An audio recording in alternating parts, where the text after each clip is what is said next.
The Real Housewives of Atlanta and Love and Hip Hop would be on one video because, I mean, I wrote all these notes down for the Real Housewives of Atlanta, and to be honest, I don't even see the need for me to even recite all those notes that I wrote down. Because when the episode originally aired Sunday, I was on the phone the whole time talking on the three-way, well, on the four-way with my cousin and two of my girlfriends. Like, you mean to tell me that I could sit down and talk on the phone the whole time watching the Real Housewives of Atlanta? It's just that boring to me. Like, seriously, like, I really don't understand what's going on with Bravo, because the Housewives of Beverly Hills is boring, hence why you never got a review from it. The New York Housewives started off good but got bored, and I stopped doing reviews on that. The New Jersey Housewives got bored, and I stopped doing reviews on that. And it looks like I'm going to stop doing reviews on the Real Housewives of Atlanta, because the more I try to make this show seem like it's good, the more I fall flat on my flat brown ass every time, because the shit is fucking boring. It don't make no sense. And it has nothing to do with Nene not being on screen, because of the simple fact when Nene was on the first two episodes, the shit was still boring. It's like, what's going on here? Like, they should have added two new girls like I said they should have from the jump. They should have added Tamika Foster and Victoria Raw. That's what they should have done. Vicky could have been giving Nene a run for her money for the queen bitch of Real Housewives of Atlanta. And the Tamika Foster and Candy beef would have brought the show to new heights. Or just like somebody on For Beyonce said, hire T-Boz. She need a chick. Hire. It's a lot of people you could have hired. And the fact that this show was a bunch of bullshit, that I have to sit here and watch it, then you want to give us a fucking supersized episode and give us an extra 15 minutes of this boring ass bullshit? How dare you? But you know, it's alright. I'm going to give y'all this quick ass review on the Real Housewives and go to Love and Hip Hop. Sheree and Phaedra and I working together was a good idea, because it was really going to put a strain on Phaedra and Sheree's friendship, to be honest. So, ain't nothing really I can say about it. Sheree was too critical of Phaedra's work when she's the one who need the motherfucking help. Sheree, you pissing me the fuck off. Phaedra has done everything that she was supposed to do. It's just you not doing what you supposed to do in the shows, because each episode, all your shit come out, bitch. So you should have been grateful that Phaedra was willing to help you. I don't really give a fuck about Kim McCrory moving to the new house. Peter, first of all, I don't like Cynthia Rooster Face ass, but all I gotta say is she is too good for Peter, and she need to leave him, because he is not supportive. He was getting on her case about the invites. He wouldn't even call Mallory for her, knowing that she was going through a crisis. I mean, I ain't never seen no man like him before in my life. And like I said, he beating her ass, and it is what it is. Like, Cynthia went from motherfuckers like Russell Simmons and Leon and some other rich ass man, and she chose to marry this broke bitch. Like, Cynthia, I know that I can tell that it wasn't for the money, it was for the love, but you deserve better than Peter. He's verbally abusing you. He probably put knots upside your fucking head that we don't know about. And he probably fucking Nene. So you really need to try. Nene and Bryce, do I really care about his deadbeat ass? Do I really care about him being arrested? Do I really care about Nene trying to tell everybody, trying to convince America that he's more responsible when he getting arrested every 10 minutes? Oh, I'll wait. Candy going country and changing her business style. Don Juan did make some good points to her when he said that, Kim and Lawrence's songs were not profitable to Candy Coated Entertainment, and it wasn't. And Candy did admit that Candy Coated, the album, didn't do so well, which it didn't, but I bought it, but it didn't do so well. It didn't do well because she didn't do any type of promotion for it.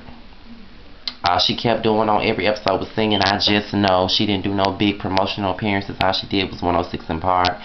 And she only shot 2 videos. She only shot 3 videos. One video was for the actual single, and then she had Me and You as a single. And that was the best song off the album, and it didn't get a video, and she didn't promote it till its full potential. So I don't know what was going on with Candy with that album, but I'm glad that she wants to go back into writing songs, because I know she did write a couple of songs for R&B singer K. Michelle for her debut album, Pain Medicine. So I see that she is trying to get back into the writing game. But as of right now, I see her going into country, just like she's trying to, trying to break out into new genres, and that's something that she should have done. She needs to keep her pen hot.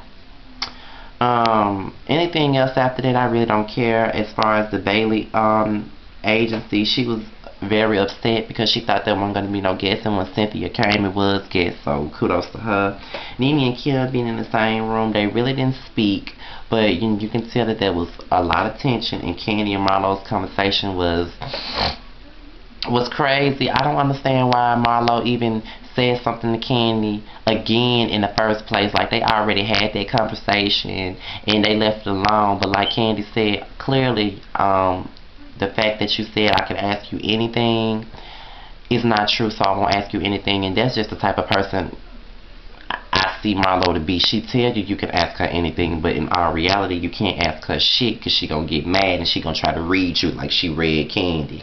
But it is what it is, and Kim left because Marlo kept bringing up Big Papa, and Nene was getting a kick out of it because it seemed like Marlo was steady throwing shade at Kim. But that was the only thing that was good about that episode. I'm over Real Housewives of Atlanta. Like, just like I was over Basketball Wives LA, I'm over it. At least Jackie gave me something to talk about. Nene ain't doing nothing for me. And I know they're not showing much of her, but she not doing it.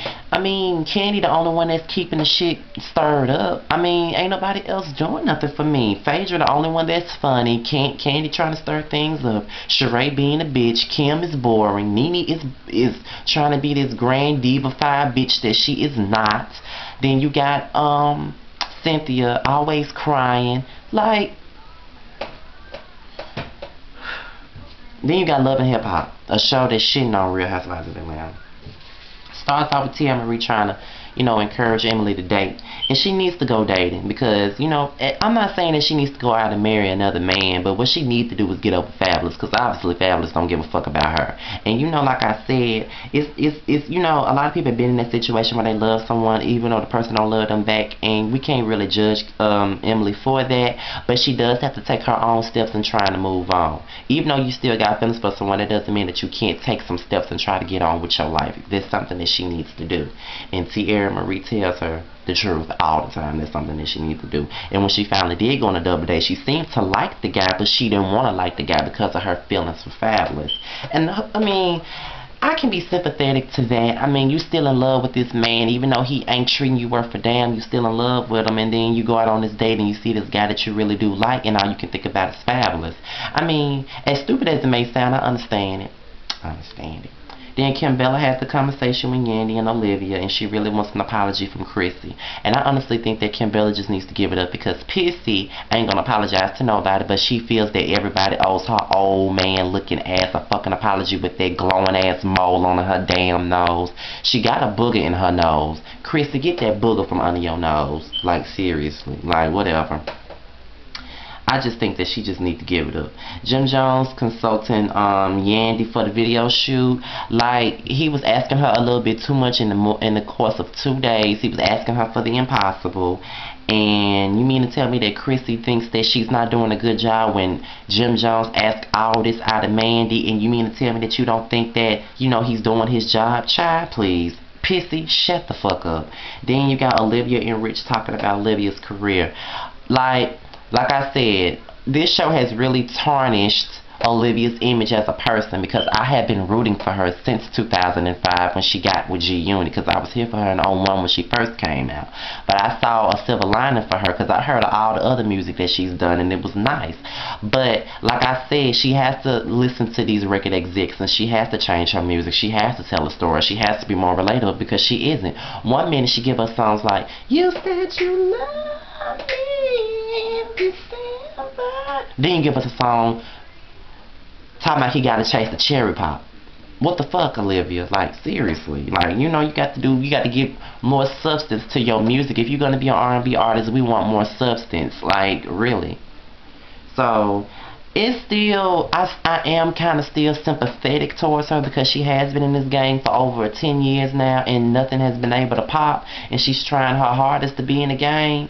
But child, you just got to do what you got to do. Even if you got to put out mixtapes and be independent, you have to do the damn thing. Look at Ashanti. That bitch had a huge career, and look at her now. She went independent because labels ain't looking at her ass and ain't checking for her. And even though she independent, her ass spending money on big name producers and shit, so the bitch got money. You know what I'm saying? Faith Evans, she was here for years and she went independent. Tyrese, Record labels weren't checking for him either. But he went independent and he sold 60K the first week, and that's good for a fucking independent artist that's doing it for themselves. His album has already sold over 100K already.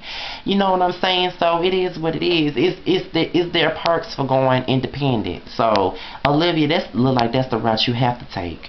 Then you got Chrissy getting an email from Kimbella talking about fuck Kimbella, I don't even care. Then you got Chrissy and Emily's conversation when they was talking about, you know, Fabulous and how she's still in love with him, and how Chrissy, everything that Pissy is telling Emily, Pissy can relate to it on her own, because even though she going through a situation with Jim Jones, him not wanting to marry her, all the advice that she's giving Emily, she could, you know, take her own advice basically. And it is, because they both going through certain situations. The only difference is Jim Jones actually do love Pissy, but Fabulous really doesn't care about Emily, but they both love those men. So that was a touching conversation. That was one conversation that I could really I can respect Pissy for. But any other conversation, she a bitch. Then you got Kimbella and Pissy and the Hot Sun talking about what happened. And this is my thing. Christy, you know that you was wrong. You said that your action should have been better. Just give the girl a fucking apology. Damn. Like, what's wrong with you? Just like at the fashion show. Like, I don't know who the fuck you think you are, Christy, but you think that everybody owes your mole having ass a motherfucking apology. Who the fuck do you think you are? You think everybody owe you an apology. Yandy apologized to you when you felt disrespected. Yandy feels disrespected, and you think that you don't owe that bitch an apology? Who the fuck do you think you are, bitch? That's why they need motherfuckers like me on the motherfucking show. Cause I'll put your mole rat face having ass in your motherfucking place. You won't be talking to me like that. And then you got that old woman ass hairdo. But then again, bitch, you 40. So what do I expect? But bitch, let me tell you something. I don't know who the fuck you think you are, but you need to get your priorities in order and stop thinking that you important, bitch. Cause you not. You sitting up here with Jim Jones, been with the nigga for 7 motherfucking years, and you still can't get no ring. You gave him a ring and the motherfucker lost it, and he still ain't fazed by it. And then you want to tell Yandy that, you know, she's not pushing Jim Jones into his fullest potential. What potential, bitch? Cause he's not that great of a rapper. He doesn't have that great of music either. Like, what the fuck is Danny supposed to do? She push him to the damn levels that he can get on. He don't have no hits, bitch. Like, who the fuck do you think Jim Jones is, Chrissy? Jim Jones ain't nobody. He's not Nelly. He's not Fabulous. He's not LL Cool J. He ain't none of those people who's had good careers. Jim Jones ain't nobody never seen it for Jim Jones. Nobody's seen it but you. And that's a damn shame that you the only bitch that see it for him. Bitch, sit your motherfucking ass down. And I'm done. Make sure you rate and subscribe. I'm over 500 subscribers now, halfway near 1,000. Make sure you rate and subscribe. I hope this video was enjoyable for y'all, because it just feel like it was thrown together, because it's already late as fuck anyway. Like, I should have did this video yesterday. But you know what I'm saying, it is what it is. Can't wait for the game to come on. I might start doing reviews on the game and Let's Stay Together. The Housewives is coming out on New Year's Day. I'm gonna be doing reviews on that, and hopefully that shit don't get boring and I stop doing reviews in the middle of the show. Shout out to the boy Dashy. Shout out to Roxy. Her channel's called For It's Rocks. Shout out to my girl Divalicious Queen 83. And by the way, get well soon. To much love from KY. And shout out to Brandy from Jackson Family Values. I'm going to have to get in touch with you, because you need to do some videos. Even if you had to do them by yourself, you have to do some videos. But, you know what? It is what it is, you guys. So I'm out of here. Peace.